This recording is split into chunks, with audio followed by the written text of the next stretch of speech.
Hola, amigos. El romance de hoy tiene un estilo un poco diferente. Quédate con nosotros hasta el final y cuéntanos en los comentarios si te gustan las historias así. Gracias por acompañarnos. El tren de las 9 partía puntual, como partían todas las cosas del orden establecido, sin consultar a nadie, con la certeza de quien sabe que el mundo se organizará a su alrededor. Leontina Robles lo sabía porque lo había visto toda su vida. Los hombres de apellido ilustre siempre partían puntualmente. Los demás corrían detrás. Esa mañana de octubre, sin embargo, era ella quien corría.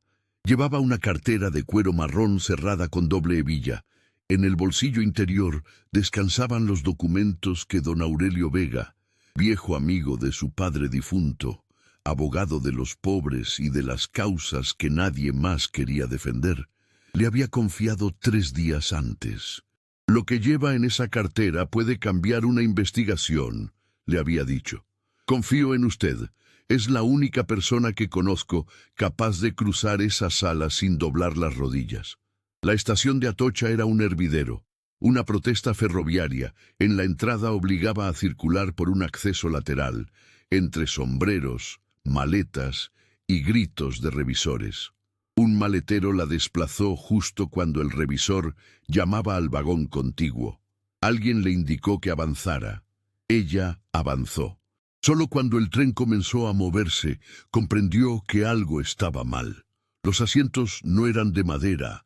Las paredes estaban tapizadas en terciopelo burdeos, las ventanillas enmarcadas en madera barnizada, y el hombre que ocupaba el asiento frente al suyo la observaba con una expresión que no se molestaba en disimular. «Creo», dijo él con voz pausada, acostumbrada a ser escuchada, «que se ha equivocado de vagón». Era alto, incluso sentado. Levita de paño oscuro, pañuelo blanco en el bolsillo. Todo en él hablaba el idioma silencioso de la clase que no necesita anunciarse.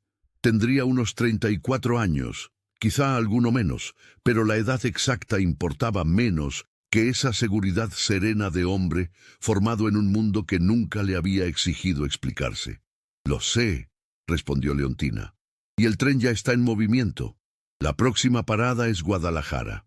1 hora y media. Entonces esperaré», dijo ella, y acomodó la cartera sobre sus rodillas con la serenidad de quien acaba de tomar posesión de un territorio. Algo cruzó los ojos de él, la expresión de quien no estaba acostumbrado a que lo ignoraran. Volvió a sus papeles. El silencio duró lo que tardaron 2 caballeros en cruzar el pasillo sin bajar el tono. «Dicen que ya van 53 los muertos confirmados», decía uno. «Y eso sin contar los que quedaron inútiles para trabajar». «Una desgracia», respondió el otro, con el tono con que se habla de la lluvia. «Con estas líneas creciendo tan rápido, algo así tenía que ocurrir». Las voces se perdieron. Leontina apretó la cartera contra sus rodillas. El hombre lo vio. «¿Le afecta el tema?», preguntó con una neutralidad demasiado cuidadosa para ser genuina. «Me afecta la palabra desgracia», respondió ella. «No exige responsable». Él dejó los papeles. «Preferiría que cada tragedia tuviera un culpable nombrado. Preferiría que tuviera una causa investigada. No es lo mismo, aunque entiendo que para algunos la diferencia resulte incómoda». Los ojos de él se entornaron, no con enojo, sino con el reconocimiento de quien acaba de encontrar un adversario inesperado. «Hay quien diría», respondió con una calma que era también un filo, «que ciertas personas confunden la indignación con el análisis».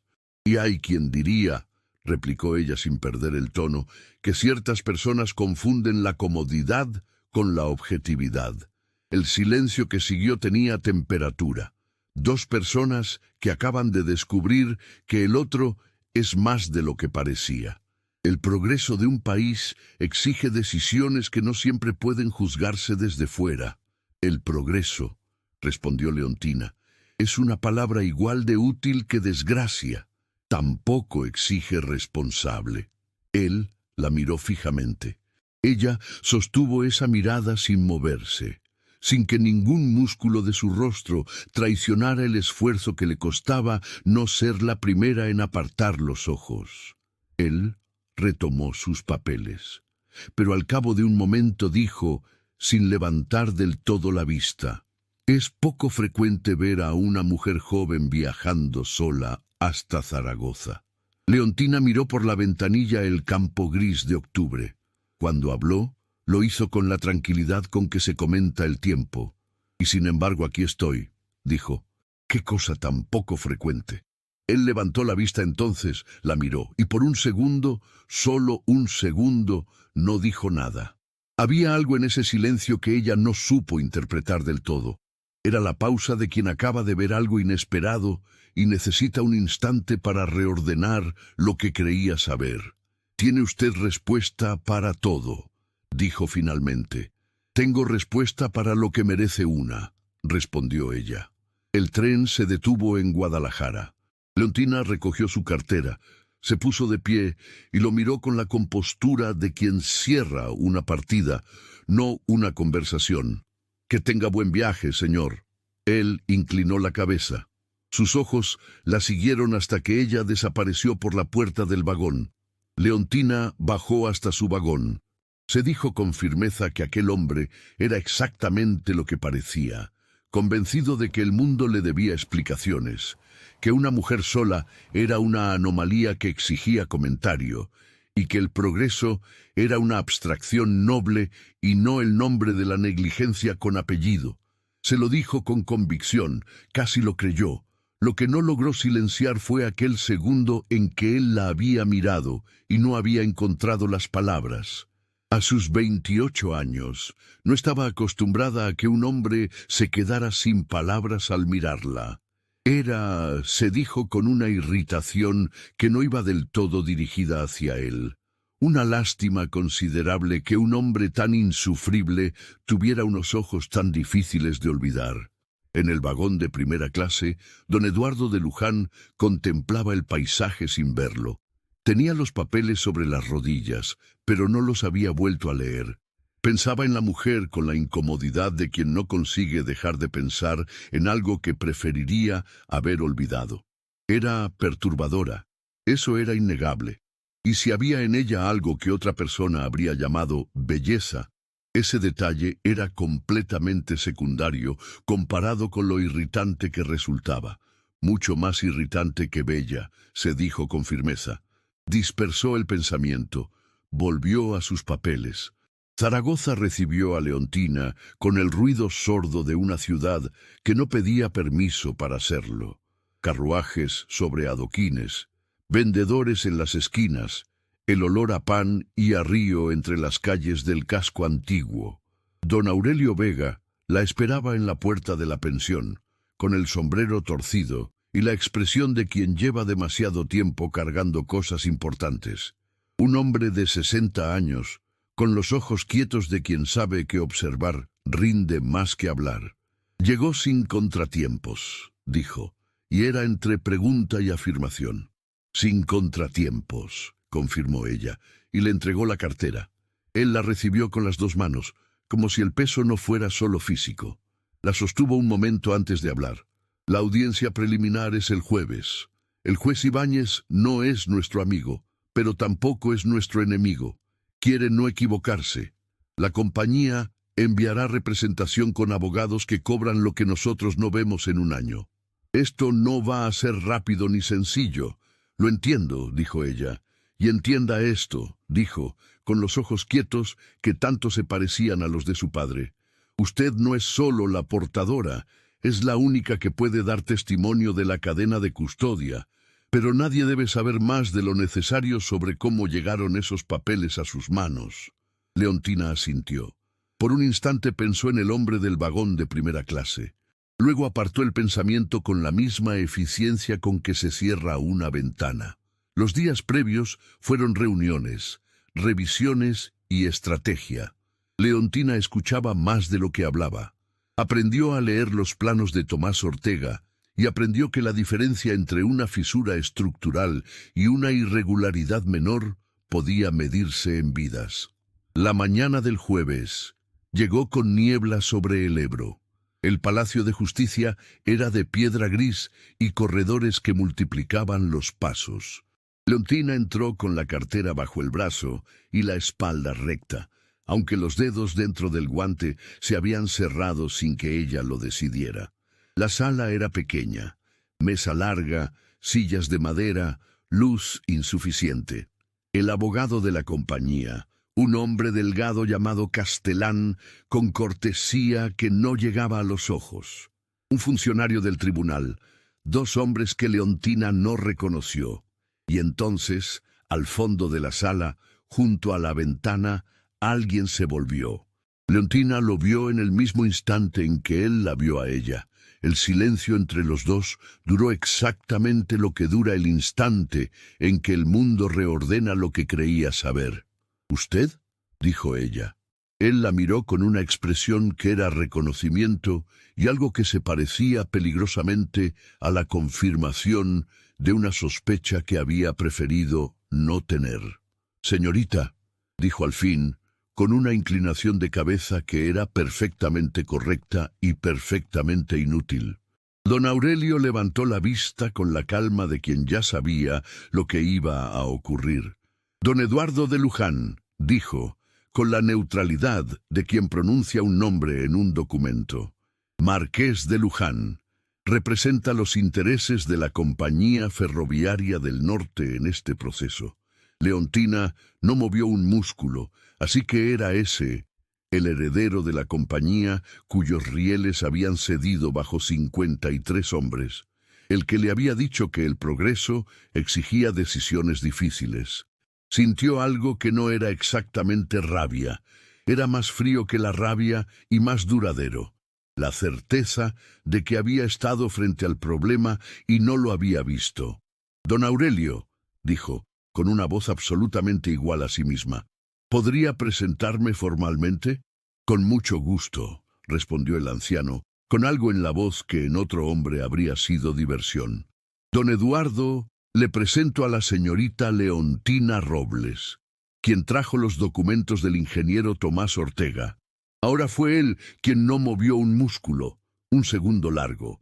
Dos personas que creían haber cerrado una partida y acababan de descubrir que apenas era la primera jugada. «Señorita Robles», dijo Eduardo, con una compostura que le costó algo que ella no pudo medir pero sí percibir. «No esperaba verla aquí». «Ni yo a usted, señor Marqués», respondió Leontina, aunque en retrospectiva debía haberlo imaginado. Pocas personas viajan en primera clase a Zaragoza por razones completamente ajenas a sus intereses.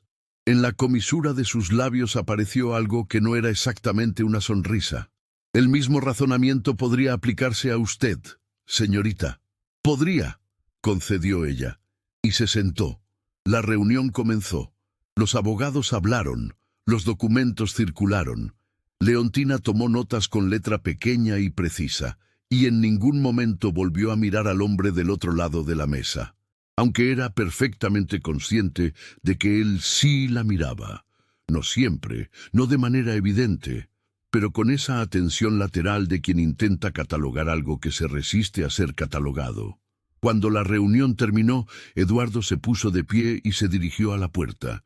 Pasó junto a Leontina con la distancia exacta que exigía la cortesía, pero se detuvo un instante, solo un instante. «Los documentos que usted trajo», dijo en voz suficientemente baja para que solo ella lo escuchara. «¿Los leyó?» «Completamente», respondió ella, sin mirarlo. «¿Y los comprendió?» Leontina levantó la vista entonces. Lo miró de frente, con esa calma que era también una forma de desafío. «Los comprendí mejor de lo que habría deseado, señor Marqués». Él sostuvo su mirada un segundo exacto. Luego recogió su sombrero y salió. Don Aurelio esperó a que los pasos se alejaran.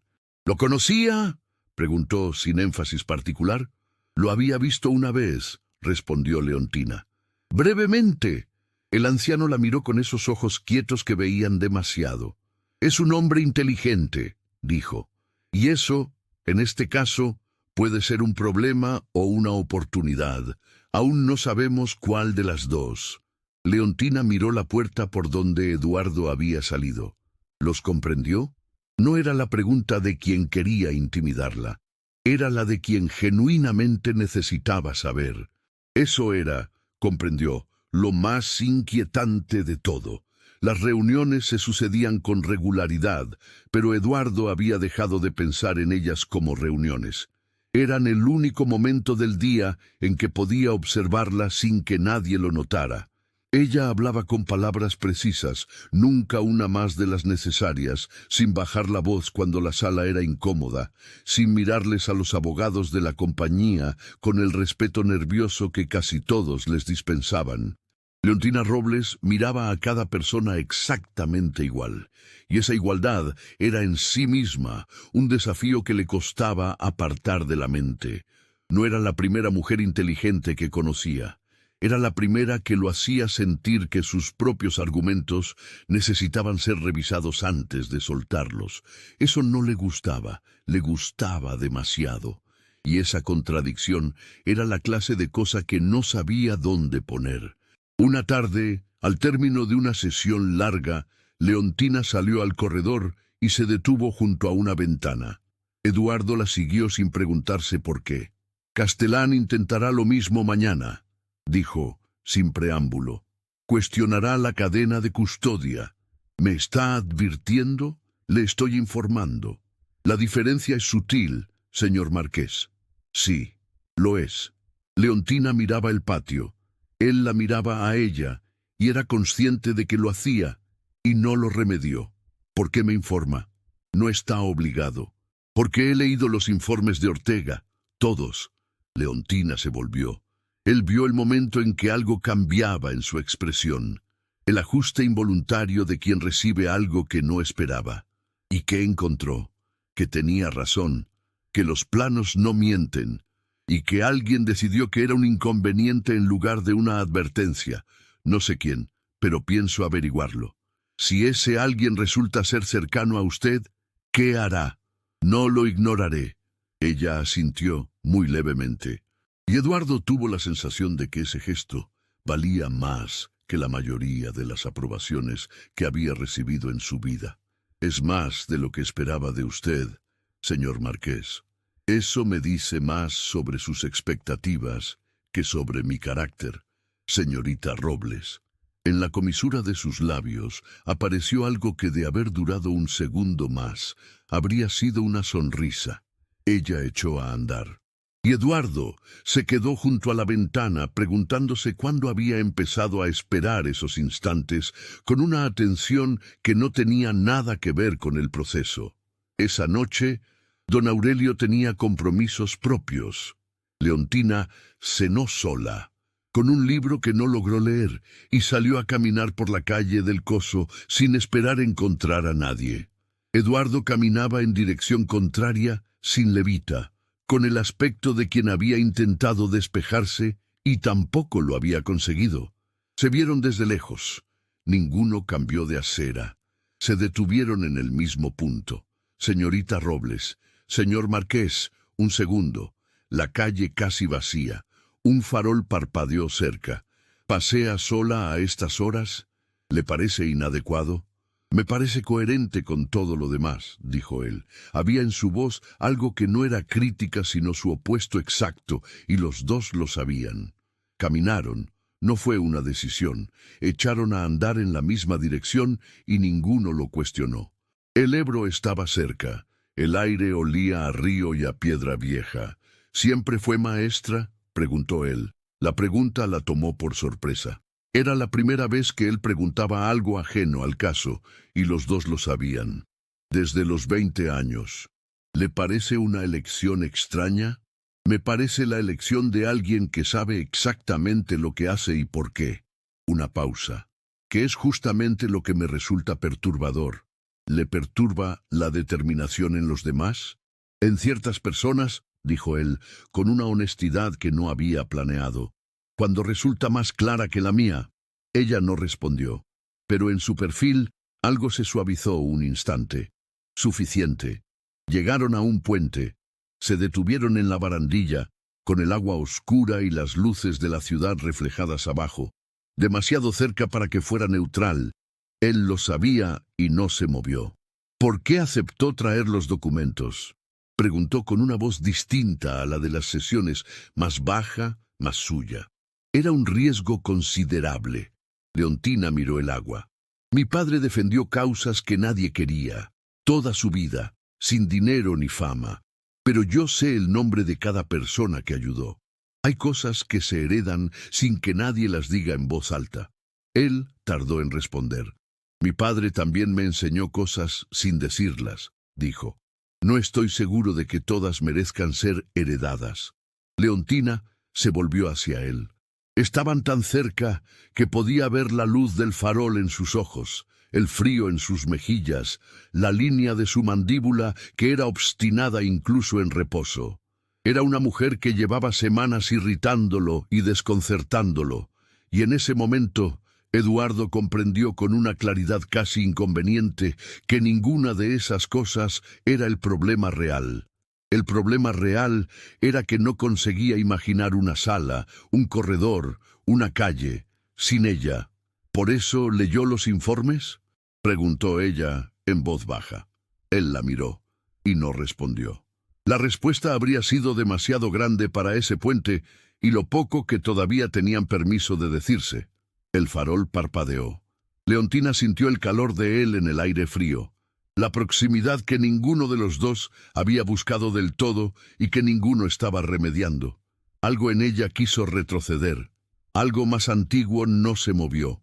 Fue Eduardo quien se irguió primero. «La noche es fría», dijo, con una voz más tranquila de lo que su expresión había sido un instante antes. «Lo es», concordó Leontina, con la misma ecuanimidad fingida. Caminaron de regreso en silencio. En la esquina donde sus caminos se separaban, Eduardo inclinó la cabeza. «Buenas noches, señorita Robles». «Buenas noches, señor Marqués». Lo vio alejarse. Se quedó más tiempo del necesario en esa esquina, con el frío en los pómulos y un ascua en el pecho que no tenía intención de apagarse sola. Los días siguientes, Eduardo llegaba a cada audiencia antes que nadie. Leontina lo notó y no dijo nada. Y una mañana, cruzándose en la escalinata en el punto más estrecho, cuando el brazo de ella rozó su manga y los dos se detuvieron un segundo antes de continuar, Eduardo pensó que nunca en su vida un roce tan pequeño había ocupado tanto espacio en su cabeza durante tanto tiempo. Eso, se dijo, era un problema considerable. El archivo llegó un martes por la mañana, y con él la confirmación de algo que Eduardo ya sabía, pero que se había resistido a terminar de creer. Las iniciales en las cartas eran E, de L. Su padre, don Eugenio de Luján, había firmado la respuesta que condenaba a 53 hombres a morir en una vía que sabía defectuosa. Eduardo las leyó de pie, junto a la ventana del hotel, con el ruido sordo de Zaragoza afuera y ese silencio interior de los momentos en que algo cambia para siempre. Pensó en su padre, un hombre que amaba a su familia con la misma convicción con que tomaba decisiones que otros no comprenderían. Un hombre que no era cruel, que simplemente creía que el mundo tenía un orden y ese orden exigía sacrificios. Recogió las cartas, las guardó en la levita y fue a buscar a Leontina. No se preguntó si debía hacerlo. Tampoco se preguntó por qué era a ella a quien quería decírselo primero. En algún momento de las últimas semanas, esa pregunta había dejado de tener sentido. La encontró en el despacho de don Aurelio con un plano extendido sobre la mesa. Llevaba el cabello recogido con menos cuidado que de costumbre y había una línea de tinta en el lateral de su mano. Eduardo la notó. Notó también que cuando ella levantó la vista, algo en su expresión cambió antes de que pudiera evitarlo. Ese reconocimiento involuntario que ya conocía, el mismo que él sentía cuando ella entraba a una sala y su cuerpo lo sabía antes de que sus ojos lo confirmaran. Eso que sentía cuando ella estaba cerca no tenía un nombre cómodo. Era una inquietud en el pecho que se tensaba y no remitía cuando ella se marchaba, sino que se quedaba resonando. Nunca había sentido eso por nadie, Era, a su manera, aterrador. Entró, cerró la puerta, puso las cartas sobre la mesa. Las encontré esta mañana en el archivo, dijo. Son auténticas. Leontina las tomó, las leyó, levantó la vista. ¿Las reconoce? Sí. Son de su padre. Sí. Don Aurelio recogió las cartas con su calma habitual. Dijo que cambiarían el proceso completamente y salió a hacer copias. Cerró la puerta. Los dejó solos. El despacho era pequeño. La distancia entre los dos era de menos de 1 metro.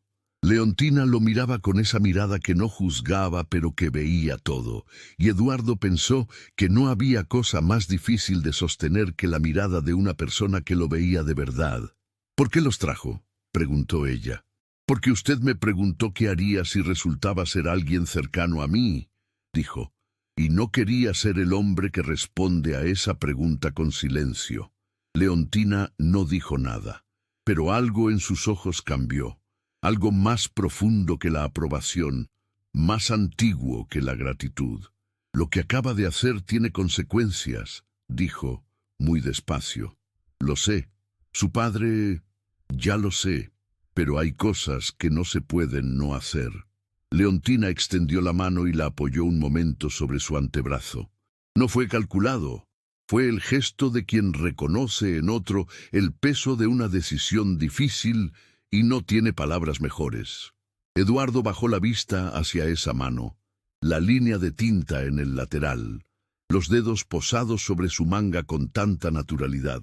Luego levantó la vista hacia el rostro de ella y algo en su mandíbula se aflojó apenas, como si el peso hubiera encontrado por un instante dónde apoyarse. Leontina retiró la mano, recogió el plano. Tenía que hacer algo con las manos, porque si no hacía algo con las manos, no sabía qué iba a hacer con todo lo que estaba ocurriendo en su interior, con una intensidad que no había pedido. ¿Y ahora qué?, preguntó. Presentamos las cartas al juez. Una pausa. No estoy del todo preparado para lo que viene después, pero hay cosas para las que nunca se está preparado, y eso no es razón suficiente para no hacerlas. Leontina lo miró entonces, de frente, sin la guardia habitual, con algo en los ojos más antiguo y más verdadero que todo el desafío del principio. No, dijo en voz baja, no lo es. Y ninguno de los dos se movió durante un segundo que fue, sin que nadie lo dijera, el más importante de cuanto había pasado entre ellos desde aquel vagón de primera clase en octubre. Dejaron atrás el despacho, pero no la tensión de aquel silencio que los acompañó durante toda la noche. La mañana del jueves llegó con niebla sobre el Ebro. La audiencia fue larga. Eduardo no recordaría después los argumentos de Castelán ni los términos exactos de la resolución. Recordaría otra cosa, la voz de Leontina en aquella sala. Habló con la misma precisión de siempre, sin bajar el tono, sin pedir permiso. Describió cómo habían llegado los documentos a sus manos, en qué circunstancias, con qué palabras. Y mientras ella hablaba, Eduardo pensó que había algo extraordinario en una persona capaz de estar en el centro de una sala adversa y ocuparla entera sin moverse del sitio. La miró durante toda esa hora como si no pudiera hacer otra cosa, como si intentar no mirarla hubiera dejado de ser una opción que su voluntad pudiera sostener. El juez Ibáñez declaró que las pruebas eran suficientes para abrir un proceso formal por negligencia grave. Castelán recogió sus papeles con la expresión de quien ya está pensando en la siguiente jugada. Eduardo no recogió nada. Estaba junto a la ventana cuando se dictó la resolución, y la vio asentir con una inclinación tan leve que solo alguien que la hubiera estado mirando podría haberla notado. Él la había estado mirando. Fuera del palacio, don Aurelio desapareció escalinata abajo con su infalible instinto para estar en otro sitio en el momento justo. Eduardo bajó los peldaños y se detuvo junto a Leontina. El viento movía los árboles. Ninguno habló durante un momento. y ese silencio tenía la textura específica de dos personas que han pasado por algo juntas y todavía no saben cómo nombrarlo. «Usted lo dijo», dijo él, «en esa sala, con esa voz, y nadie pudo ignorarlo». «Usted trajo las cartas», respondió ella. «Las cartas no habrían llegado a ningún lado sin alguien dispuesto a sostenerlas sin doblar las rodillas». Leontina lo miró. Él tenía la vista al frente, con esa expresión que ella ya sabía leer, la de quien ha calculado lo que viene y ha decidido no esquivarlo. «Sé que esto no ha sido fácil», dijo ella, con una voz que no tenía protocolo. «Y sé lo que viene ahora». Él la miró entonces, no con sorpresa, sino con algo más difícil de nombrar, la expresión de quien recibe algo que no esperaba y descubre que lo necesitaba más de lo que sabía. «Fue lo correcto», dijo, despacio. «Sí», dijo Leontina, «lo fue, y eso no lo hace más ligero». En la línea de su mandíbula algo se aflojó, apenas, como si esas palabras hubieran encontrado el lugar exacto donde apoyarse. Y en ese instante, de pie en la escalinata con el viento de noviembre entre los dos, Eduardo pensó que llevaba semanas preguntándose qué era lo que sentía cuando estaba cerca de ella, y que la respuesta era en realidad muy sencilla y muy inconveniente, que no quería estar en ningún sitio donde ella no estuviera. Don Eugenio de Luján llegó a Zaragoza 4 días después, con la expresión de quien ha cruzado el país sostenido por la rabia. La conversación entre padre e hijo fue privada. Nadie la presenció, pero esa misma tarde Eduardo se cruzó con Leontina en el corredor del palacio, y ella vio en su rostro lo que había ocurrido antes de que él dijera una sola palabra: la mandíbula tensa, los ojos con esa quietud del que ha recibido un golpe y ha decidido no acusarlo. Ella no preguntó cómo había ido. Lo miró, y en esa mirada había todo lo que no necesitaba preguntarse. Fue él quien habló. Me apartó de la dirección de la compañía. Me llamó ingenuo. Una pausa corta, como quien ordena las palabras antes de soltarlas. Y yo le dije que Tomás Ortega también tenía familia, que cuando firmó aquella carta no pensó en eso, y que yo no podía seguir sin pensarlo. Y él se marchó, sin mirar atrás. El corredor era largo y frío, y estaban solos en él. La distancia entre los dos era menor de lo que habría sido semanas antes, sin que ninguno lo hubiera decidido. Los dos sabían que las familias de las víctimas eran razón más que suficiente para lo que Eduardo había hecho. Y los dos sabían, sin decirlo, que no era la única razón. Leontina lo miró un segundo más de lo necesario. Él sostuvo esa mirada sin apartar los ojos, sin hacer nada con esa distancia tan pequeña y tan cargada, y fue ella quien, finalmente, apartó los ojos y echó a andar. Eduardo la vio alejarse y se quedó donde estaba, con las manos en los bolsillos y algo en el pecho que era a la vez el peso más difícil y la certeza más clara que había tenido en mucho tiempo. Los días siguientes fueron los más duros. Lo apartaron de las decisiones de la compañía. Algunos socios dejaron de saludarlo. Llegó a cada audiencia con el mismo porte, la misma levita oscura, el mismo paso medido, como si el mundo pudiera seguir exigiéndole compostura y él estuviera dispuesto a dársela. Leontina lo observaba desde su lado de la sala, y pensaba que había algo que solo se ve en ciertas personas, la capacidad de perder el respaldo de su mundo sin perder la forma. Lo admiraba. Ya no intentaba no hacerlo. Él, por su parte, la buscaba con los ojos cada vez que entraba a una sala. No siempre de manera evidente, pero con esa atención constante y silenciosa de quien ha aceptado que cierta presencia ya forma parte de lo que necesita para orientarse. Una tarde, al salir de una sesión larga y tensa, se encontraron en el vestíbulo del palacio. Ella llevaba los papeles bajo el brazo y el cabello un poco suelto por el viento que entraba cada vez que se abría la puerta. Él se detuvo frente a ella sin calcular la distancia, que era demasiado poca para ser completamente neutral. «¿Cómo está?», preguntó él.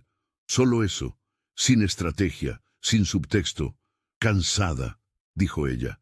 Y bien, las dos cosas al mismo tiempo. Casi siempre, dijo ella. Él asintió muy levemente. Y hubo entre los dos un silencio que no era incómodo, sino todo lo contrario. El silencio de dos personas que ya no necesitan llenarlo con palabras para estar presentes el uno para el otro. «Cuídese, señorita Robles», dijo él, al fin. Algo tan sencillo. Y sin embargo Leontina lo llevó consigo toda la tarde. Esa frase breve dicha con esa voz, con esa mirada, con esa proximidad que ninguno de los dos remediaba ya cuando se encontraban. Don Eugenio murió pocos días después de regresar a Madrid. La afección cardíaca que arrastraba en silencio se había agravado. En los últimos días había pedido ver a Eduardo. Lo que ocurrió en ese cuarto, Eduardo nunca lo contó con detalle. Solo dijo, una vez, que su padre no era un hombre hecho para pedir perdón, pero que le había tomado la mano, que le había dicho que la compañía era suya, y que no había otro Luján capaz de cargar con ese nombre. Era lo más cercano a una bendición que don Eugenio sabía dar. Eduardo regresó a Zaragoza diferente, no roto, sino reordenado, como quien ha pasado por un temblor y descubierto qué parte de su estructura era realmente sólida. Leontina lo vio entrar al despacho de don Aurelio y supo, antes de que él dijera nada, que había vuelto entero. No ileso, entero, que es distinto y más difícil. Como nuevo director de la Compañía Ferroviaria del Norte, empezó a tomar decisiones que nadie en su posición había tomado antes. Hubo accionistas que amenazaron, hubo colegas que se alejaron, pero las familias recibieron lo que ninguna sentencia sola habría podido darles: el reconocimiento de que lo que les había ocurrido tenía nombre, responsable y consecuencia. Don Aurelio, la tarde en que se firmó el último documento, dijo que era la primera vez en 40 años que ganaba un caso así. «No lo ganamos solos», dijo Leontina. El anciano la miró con sus ojos quietos y añadió, «No. Suerte que a veces la vida pone a la persona adecuada en el vagón equivocado». Leontina lo miró. Él recogía sus papeles con expresión de perfecta inocencia. No dijo nada, pero sonrió de verdad, por primera vez en muchas semanas. Y al sonreír pensó, sin poder evitarlo, en un hombre que en ese momento estaba en algún lugar de esa misma ciudad, cargando con un nombre y una compañía, y una decisión que nadie le había pedido tomar, y que lo había tomado de todas formas. Ella tenía 2 días más en Zaragoza, los últimos detalles, y después Madrid. Leontina caminaba por el corredor, con la mente ya parcialmente en el tren cuando lo vio. Estaba junto a una de las ventanas del vestíbulo, de pie con esa postura suya que ocupaba el espacio sin pedirle permiso a nadie. Conversaba con una mujer joven. Eduardo se inclinó levemente para escuchar algo que ella decía, y sonrió con esa media sonrisa que Leontina conocía bien. La mujer tenía el vestido de seda color marfil y el cabello recogido con la precisión de quien se lo arregle cada mañana. Una mujer de su mundo, en todos los sentidos visibles. Leontina se detuvo un instante, lo suficiente para que algo en su interior se ordenara con una claridad fría. Ese hombre pertenecía a un mundo al que ella no pertenecía. Lo había sabido siempre. Lo había olvidado con una facilidad que ahora le parecía imperdonable. Siguió caminando. Eduardo la vio cuando ya estaba de espaldas, alejándose por el corredor. Algo en él quiso llamarla. No lo hizo. A la mañana siguiente llegaron los dos al despacho de don Aurelio con unos minutos de diferencia. El anciano no estaba todavía. Había una nota sobre el escritorio. Llegaría en media hora. Media hora. Leontina se quedó de pie junto a la ventana. Eduardo depositó unos papeles sobre la mesa, y el silencio entre los dos tuvo, desde el primer segundo, una textura completamente distinta a los silencios anteriores. Más tenso, más consciente de sí mismo. Fue ella quien habló primero. porque el silencio estaba volviéndose insostenible. «Supongo que habrá resuelto ya sus asuntos en la ciudad», dijo, con una voz neutra que no tenía nada de la calidez de las últimas semanas. «¿Mis asuntos?», repitió él, despacio. «Los de la compañía, los pendientes, los de cualquier índole. Ayer la vi en el corredor», dijo él. «La vi detenerse y luego irse. Tenía cosas que hacer. Leontina». Era la primera vez que la llamaba por su nombre, sin el señorita, sin el Robles, sin ningún escudo. Solo su nombre, dicho con una voz que no tenía nada de marqués ni de director, y que por eso mismo era lo más difícil de ignorar que le había dicho nunca. «No sé de qué me habla», dijo ella, y se volvió hacia la ventana. Fue ese gesto, ese giro deliberado, esa espalda puesta como una pared, lo que rompió en Eduardo algo que llevaba meses sosteniéndose con un esfuerzo que ya no quería seguir haciendo. Cruzó el despacho con una urgencia que no había calculado, porque había dejado de calcular, y cuando ella se volvió al escuchar sus pasos, él ya estaba demasiado cerca, a una distancia que no era neutral en ningún sentido posible, con los ojos encendidos de algo que era rabia y era deseo, y era todas las semanas acumuladas sin poder decir lo que tenía que decir. «Míreme», dijo él. Solo eso. Leontina lo miró y él la besó. No fue un beso cuidadoso. Fue el beso de alguien que ha llegado al límite exacto de lo que puede contenerse y ha cruzado al otro lado sin mirar atrás, con una mano en su mandíbula y la otra sosteniéndola por el brazo, como si supiera que ella iba a necesitar ese ancla. Tenía la fuerza de todos los meses de tensión y silencios y distancias fingidas, y Leontina lo recibió sin resistencia porque su cuerpo llevaba semanas sabiendo lo que su razón se había negado a admitir, y en ese instante su cuerpo ganó sin esfuerzo, sin deliberación, con la naturalidad absoluta de lo inevitable. Cuando se separaron, los dos respiraban de manera diferente a como lo hacían un minuto antes. Y entonces la razón volvió, con toda su fuerza y toda su frialdad. «Esto no puede ser», dijo ella, con una voz que temblaba de una manera que odiaba.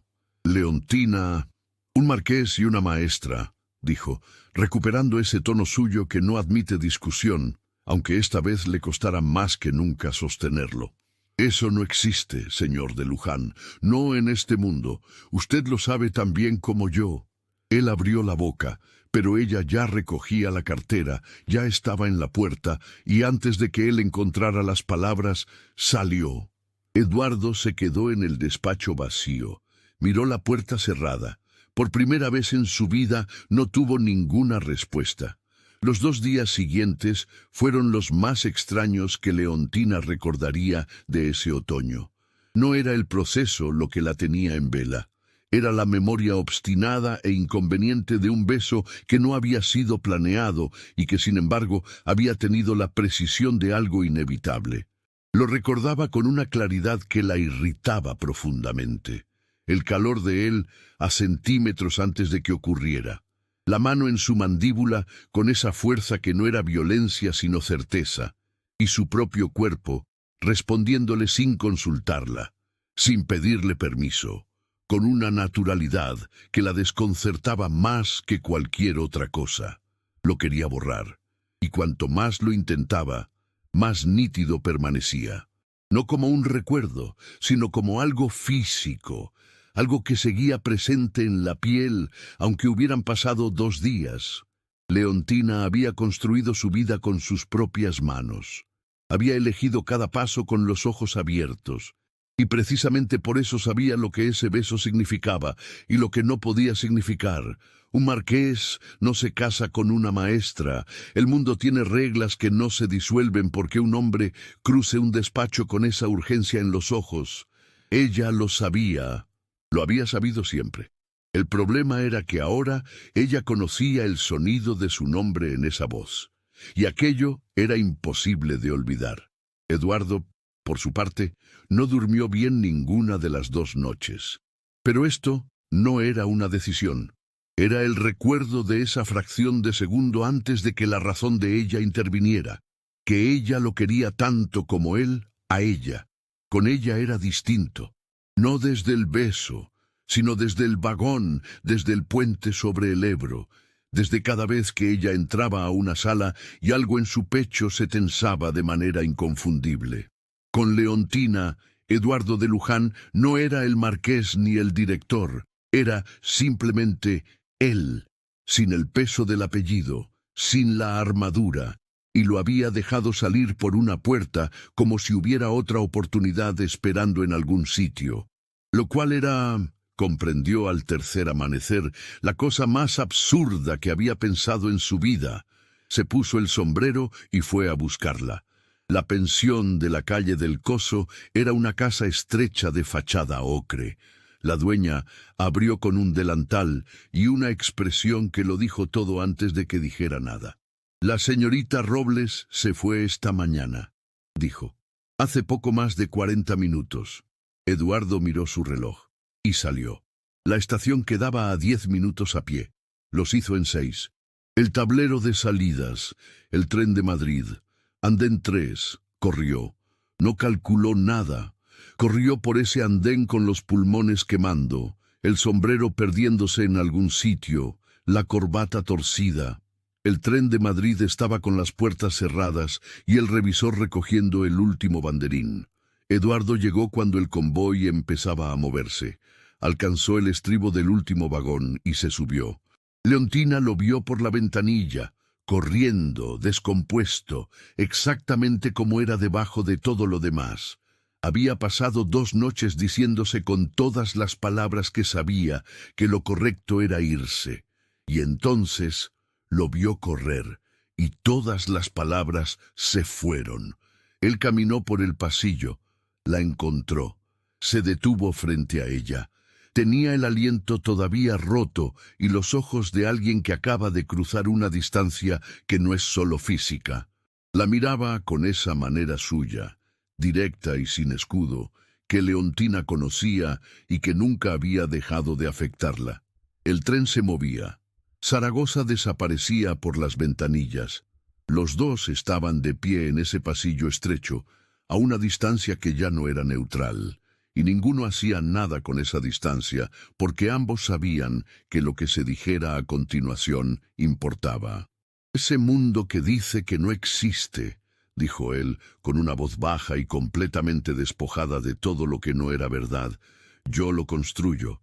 Si usted me lo permite». Leontina lo miró durante un segundo largo. Pensó en octubre, en el vagón equivocado, en la primera vez que lo había mirado con irritación y algo más que no supo nombrar. Pensó en el puente y en el calor de él, en el aire frío. Pensó en la mano en su mandíbula 2 días antes. Pensó en 2 noches mirando el techo de una pensión, intentando convencerse de algo que, en ese momento, con él de pie frente a ella con los ojos así, le parecía lo más absurdo del mundo. «Es un planteamiento muy poco conveniente», dijo, con una voz que temblaba y que no se molestó en disimular. «Lo sé», dijo él, «y completamente imposible de ignorar. También lo sé». Él dio el medio paso que faltaba. No era rabia lo que los acercaba ahora, sino algo más antiguo y más honesto que la rabia. Algo que había estado ahí desde el principio debajo de todo lo demás. Ella levantó la vista hacia él y él bajó la suya.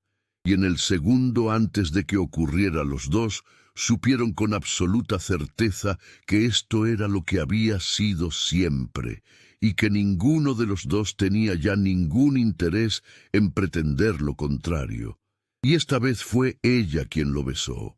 El beso ocurrió en el mismo tipo de vagón donde todo había empezado, no en primera clase, en el vagón correcto, con los asientos de madera y la luz insuficiente y el ruido del tren sobre los rieles que Tomás Ortega había muerto tratando de proteger. En el lugar más exacto del mundo, para que 2 personas que habían empezado como adversarios terminaran como lo que siempre habían sido, debajo de las pullas y los argumentos y el orgullo. 2 personas que se veían de verdad. que se habían visto desde el principio, aunque hubieran tardado en admitirlo. Apenas habían pasado unos pocos días cuando un carruaje se detuvo frente a una casa pequeña, en una aldea que no figuraba en los mapas importantes. El frío del otoño seguía en el aire, pero la fachada estaba bañada por una luz dorada. Leontina estaba en el porche, terminando de organizar unas maderas para el fuego, cuando lo vio bajar. No hubo sorpresa, solo un suspiro largo, el de quien ve confirmada una esperanza que no se atrevía a nombrar. Ella lo condujo hacia el interior de la casa. La cocina era el corazón del hogar, el fuego crepitaba con fuerza, había olor a pan recién horneado y la madre de Leontina estaba sentada a la mesa. Ella no se levantó. Sus ojos, tan profundos y sabios como los de su hija, analizaron al hombre que entraba con una elegancia que contrastaba con la sencillez de las paredes de piedra. Eduardo se quitó el sombrero y se inclinó con un respeto absoluto. «Buenos días, señora», dijo él. Leontina se acercó a su madre, posando una mano firme en su hombro, y dijo con suavidad: «Madre, este es Eduardo de Luján». Él dio un paso al frente, sosteniendo la mirada de la anciana sin la arrogancia de su título, sino con la verdad de sus intenciones. «Soy Eduardo de Luján, señora, y he venido hasta aquí para pedirle la mano de su hija». El silencio que siguió fue llenado solo por el rugido de la leña en el fogón.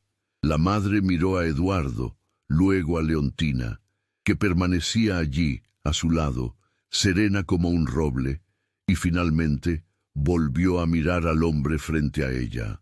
«Mi hija nunca ha necesitado que nadie tome sus decisiones por ella», sentenció la madre, con la voz de quien conoce el valor de la independencia. Eduardo asintió, y una sonrisa de auténtico entendimiento asomó en su rostro. «Lo sé. Por eso no estoy aquí para decidir por ella, sino para pedirle permiso para caminar a su lado, porque solo ella es dueña de sus pasos». La madre lo observó un instante más, buscando cualquier rastro de duda. No encontró ninguno.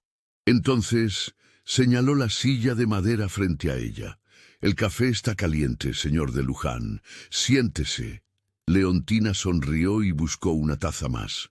Allí, en aquella cocina humilde, Eduardo comprendió que no estaba solo pidiendo una esposa, sino entrando en un mundo mucho más real que el que había dejado atrás. Se casaron poco después, en ese mismo otoño, bajo los mismos colores cobrizos que los habían visto encontrarse por primera vez. Leontina partió hacia la ciudad de Eduardo, pero no lo hizo sola. Llevó consigo a su madre y la misma determinación inquebrantable que la había convertido en la mujer que Eduardo amaba. En la ciudad, ella no se limitó a ser la marquesa de Luján. Leontina Robles no había nacido para ser un adorno en un salón de baile. Fundó una escuela para los hijos de los operarios de la empresa ferroviaria, donde impartía clases todas las mañanas. Eduardo solía visitarla al final de la jornada, quedándose en el marco de la puerta, observando cómo ella transformaba el futuro de esos niños con la misma precisión con la que había transformado su propia vida. Dicen que el progreso de un país se construye con acero y carbón, pero Eduardo de Luján aprendió que el verdadero motor del mundo es la justicia y la voz de aquellos que no se dejan silenciar.